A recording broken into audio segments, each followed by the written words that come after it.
Bayangkan Anda sedang berada di sebuah treadmill. Anda berlari sekuat tenaga, keringat bercucuran, napas tersengal-sengal.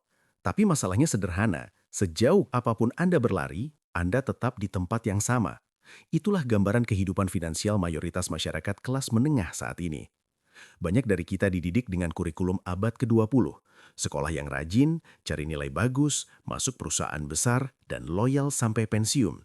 Dulu, itu adalah resep kemenangan. Tapi di tahun 2024 dan seterusnya, itu adalah resep menuju depresi finansial. Kenapa? Karena dunia sudah berubah, tapi cara kita memandang uang masih terjebak di masa lalu. Hari ini kita akan membedah secara brutal mengapa kerja keras tanpa daya ungkit adalah bentuk bunuh diri perlahan.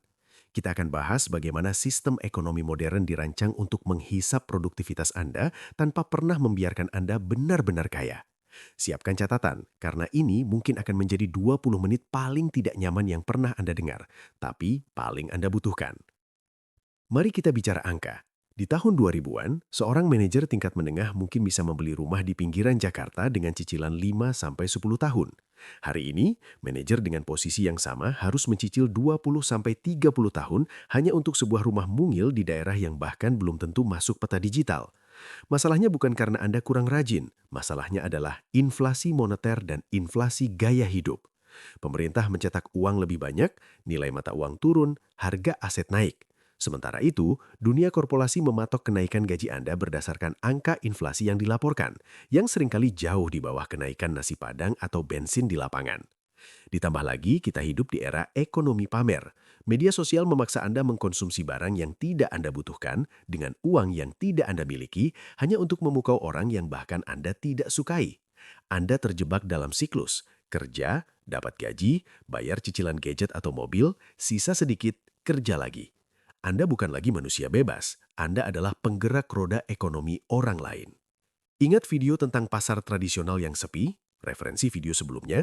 Itu bukan hanya terjadi pada pedagang fisik, itu sedang terjadi pada Anda yang menjual keahlian teknis secara manual. Jika pekerjaan Anda bisa diprediksi, bisa diulangi, dan tidak membutuhkan pengambilan keputusan emosional yang kompleks, maka posisi Anda sedang di ujung tanduk.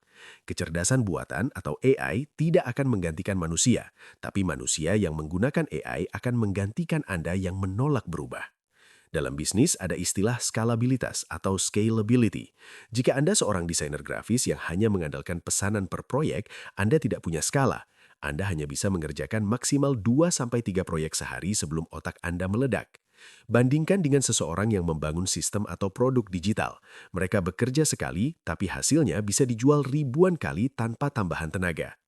Inilah yang membedakan linear income atau pendapatan garis lurus dan exponential income atau pendapatan eksponensial.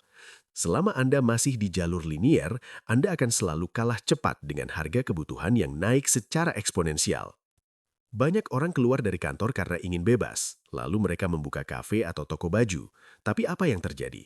Mereka malah menjadi budak bagi bisnis mereka sendiri. Mereka adalah orang pertama yang datang, orang terakhir yang pulang, dan orang terakhir yang gajian. Ini adalah kesalahan fatal dalam membaca struktur bisnis. Ada perbedaan antara memiliki pekerjaan dan memiliki aset. Bisnis yang sehat adalah bisnis yang tetap menghasilkan uang meskipun pemiliknya sedang tidur atau berlibur.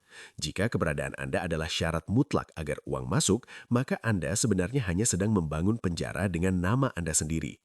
Di era digital ini, membangun sistem tidak harus punya kantor mentereng di SCBD. Sistem bisa berupa algoritma media sosial yang mendatangkan pembeli secara otomatis atau sistem dropshipping yang sudah terintegrasi. Masalahnya banyak dari kita terlalu sombong untuk belajar teknis dan lebih memilih cara lama yang terlihat sibuk tapi tidak efektif. Lalu bagaimana cara keluarnya? Tidak ada tongkat sihir, tapi ada strategi logis. Ada 3 langkah yang harus Anda ambil sekarang juga. Stop diversifikasi, mulai konsolidasi. Jangan investasi 100.000 di 10 tempat. Itu hanya untuk orang kaya yang ingin mengamankan uang. Bagi Anda yang baru mulai, investasikan 1 juta ke dalam kepala Anda. Belajar high ticket skill, keahlian yang dibayar mahal karena langka, seperti strategi data, penulisan persuasif, atau manajemen sistem. Membangun digital leverage. Di abad 21, konten adalah properti baru. Jika Anda tidak ada di internet, Anda tidak eksis secara ekonomi.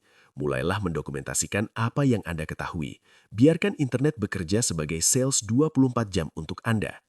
Memotong rantai distribusi. Sama seperti pedagang pasar yang kalah, Anda harus memotong perantara. Jika Anda punya produk, jual langsung ke konsumen. Jika Anda punya jasa, bangun personal brand agar klien mencari Anda langsung, bukan lewat agensi yang memotong 70% jatah Anda. Kesimpulan dari video ini pahit. Dunia tidak akan menjadi lebih murah dan perusahaan tidak akan menjadi lebih loyal kepada Anda. Satu-satunya pelampung penyelamat di tengah badai ekonomi ini adalah keberanian Anda untuk berhenti menjadi operator dan mulai menjadi arsitek bagi hidup Anda sendiri. Pasar tidak membayar Anda karena Anda lelah. Pasar membayar Anda karena Anda memberikan nilai yang tidak bisa diberikan orang lain dengan cara yang paling efisien. Berhenti bernostalgia tentang masa lalu yang lebih mudah dan mulailah beradaptasi dengan masa depan yang lebih menantang. Saya ingin tahu pendapat jujur Anda di kolom komentar. Apakah Anda merasa terjebak dalam rat race ini? Dan apa satu langkah kecil yang akan Anda ambil setelah menonton video ini? Mari kita diskusi secara cerdas di bawah.